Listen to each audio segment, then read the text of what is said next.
यही मानते रहे कि सिर्फ हम ही सही हैं, तो फिर दूसरों के अच्छे आइडियाज को सुनेंगे ही नहीं। सही कहा। और इन अंदरूनी पूर्वाग्रहों के साथ साथ ना कुछ बाहरी भड़काने वाले कारक भी होते हैं, इन्फ्लेमिंग फैक्टर्स। ये वो हालात, लोग या घटनाएं होती हैं जो हमारी भावनाओं की आग को और भड़का देती हैं, हमारी सोचने समझने की शक्ति पर पर्दा डाल देती हैं। जैसे कि मतलब रोजमर्रा की जिंदगी में ये कैसे दिखते हैं? सोचिए, काम का प्रेशर, किसी प्रोजेक्ट की डेडलाइन सिर पर है, बॉस का दबाव अलग है। ऐसी तनाव भरी सिचुएशन में शांत रहकर सोच समझकर फैसला लेना कितना मुश्किल हो जाता है ना। हम अक्सर जल्दबाजी में या शायद चिढ़कर रिएक्ट कर देते हैं। हाँ, तनाव में तो लगता है दिमाग एकदम सन्न हो जाता है, बस भावनाएं चलती रहती हैं। बिल्कुल।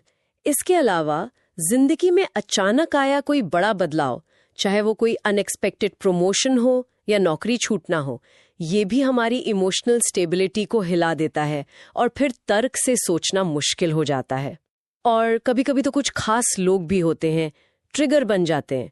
कोई सहकर्मी, कोई रिश्तेदार या बॉस, जिनकी बातें या जिनकी मौजूदगी ही हमेशा हमें इमोशनली उकसा देती है। और वो समूह का प्रभाव, जिसे ग्रुप थिंक कहते हैं, मीटिंग्स में अक्सर होता है ना।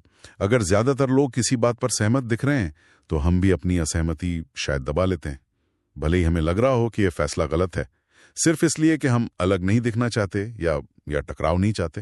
हाँ, ये बहुत पावरफुल फैक्टर है। ग्रुप का हिस्सा बने रहने की इच्छा हमारी अपनी पर्सनल लॉजिकल सोच पर भारी पड़ सकती है। तो ये सारे फैक्टर्स, हमारे अंदर के बायस और बाहर के ये भड़काने वाले हालात, ये सब मिलकर हमें तर्कहीनता के जाल में फंसा सकते हैं। ग्रीन एक और गहरी परत की तरफ इशारा करते हैं, हमारे बचपन के भावनात्मक निशान, चाइल्डहुड पैटर्न्स। ये बात थोड़ी चौंकाने वाली लगती है कि कैसे बचपन के अनुभव, जैसे शायद नजरअंदाज किए जाने का डर या कभी खुद को काफी महसूस न करने की भावना, वो आज भी अडल्ट लाइफ में हमारी प्रतिक्रियाओं को अनजाने में चला रहे होते हैं। हाँ, ये समझना बहुत जरूरी है। ये गहरे इमोशनल पैटर्न्स होते हैं। हो सकता है बचपन में महसूस हुई कोई असुरक्षा आज आपको आलोचना के प्रति बहुत ज्यादा सेंसिटिव बनाती हो, या कोई पुरानी जरूरत पूरी न होने की वजह से आप लोगों को खुश करने के चक्कर में ऐसे समझौते कर लेते हो जो लॉजिकल नहीं है। ये पैटर्न अदृश्य धागों की तरह होते हैं जो हमें खींचते रहते हैं और हमें पता भी नहीं चलता। तो इसका मतलब है जब ऑफिस में कोई सहकर्मी किसी छोटी सी बात पर बहुत ज्यादा भड़क जाता है, तो ये हो सकता है कि उसका रिएक्शन उस सिचुएशन के बारे में उतना न हो जितना उसके अपने किसी पुराने अनसुलझे इमोशनल घाव के बारे में हो। बिल्कुल संभव है, बहुत हद तक संभव है। और इन गहरी जड़ों को समझे बिना तर्कहीनता की ये पैटर्न बार बार दोहराए जा सकते हैं, चाहे इंसान कितना भी इंटेलिजेंट या सफल क्यों ना हो। और इससे सिर्फ अपना ही नुकसान नहीं होता, हमारे रिश्ते बिगड़ते हैं, करियर में गलत फैसले होते हैं और हम दूसरों के द्वारा आसानी से मैनिपुलेट भी हो सकते हैं। ये सब सुनकर तो थोड़ा निराशाजनक सा लग सकता है। क्या हम हमेशा अपनी भावनाओं और इन अदृश्य पैटर्न के गुलामी बने रहेंगे? क्या इससे बाहर निकलने का कोई रास्ता है? क्या हम वाकई ज्यादा तर्कसंगत बन सकते हैं? हाँ, बिल्कुल। और यहीं पर उम्मीद की किरण है। देखिए, रॉबर्ट ग्रीन इसके लिए एक प्रैक्टिकल स्ट्रैटेजी बताते हैं। इसमें 3 मुख्य कदम हैं और पहला कदम शायद सबसे बेसिक है।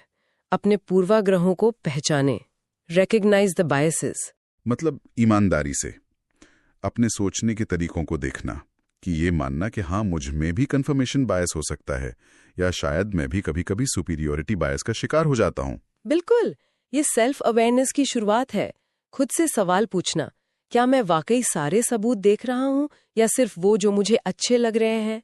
क्या मैं इस व्यक्ति के बारे में उसकी बातों के आधार पर राय बना रहा हूँ या सिर्फ उसके कॉन्फिडेंस या उसके देखने के तरीके पर, जिसे अपीयरेंस बायस कहते हैं। देखिए, ये आसान नहीं है क्योंकि हमारा ईगो बीच में आता है, लेकिन ये पहला बहुत जरूरी कदम है। ठीक है, तो पहला कदम हुआ जागरूकता और ईमानदारी। दूसरा कदम क्या है? दूसरा कदम है उन भड़काने वाले कारकों से सावधान रहें।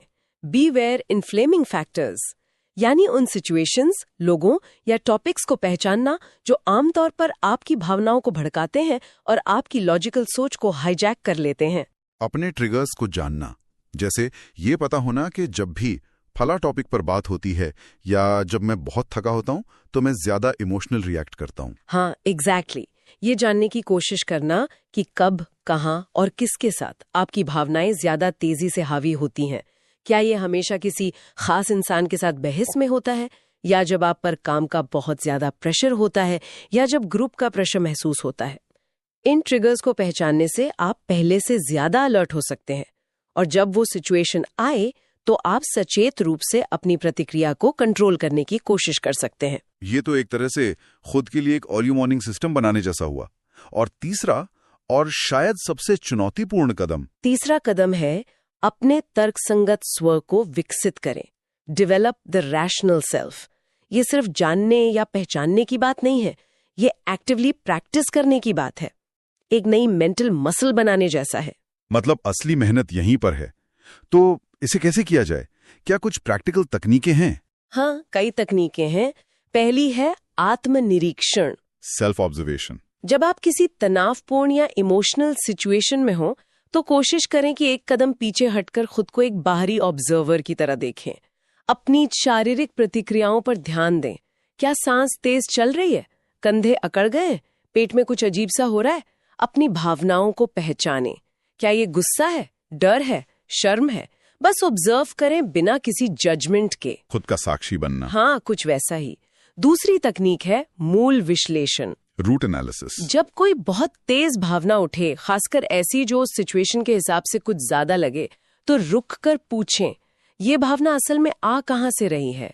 क्या ये वाकई सभी की घटना के बारे में है, या ये मेरे किसी पुराने डर, किसी बचपन की असुरक्षा या किसी अनसुलझे पैटर्न से जुड़ी है? ये गहरा काम है। इसमें वक्त और ईमानदारी तो लगेगी। बिल्कुल, लेकिन ये बहुत फ्री करने वाला भी हो सकता है। तीसरी तकनीक है प्रतिक्रिया में देरी, डिले रिएक्शन। ये शायद सबसे पावरफुल तकनीकों में से एक है। जब कोई तेज भावना महसूस हो, गुस्सा, जलन, डर, तो तुरंत रिएक्ट करने की जो हमारी आदत होती है ना, उसे रोकें। एक पॉज लें, जैसे अपने दिमाग में एक पॉज बटन दबा दिया हो। कुछ गहरी सांसें लें, कमरे से बाहर निकल जाएं, 10 तक गिनें, कुछ भी करें जो आपको उस तुरंत वाले इमोशनल झोंके और आपकी प्रतिक्रिया के बीच थोड़ा सा स्पेस दें। वो जरूरी स्पेस जहां तर्क वापस आ सके। हाँ, उस ठहराव में भावना थोड़ी शांत होती है और दिमाग को सिचुएशन एनालाइज करने का मौका मिलता है। चौथी तकनीक थोड़ी अलग है।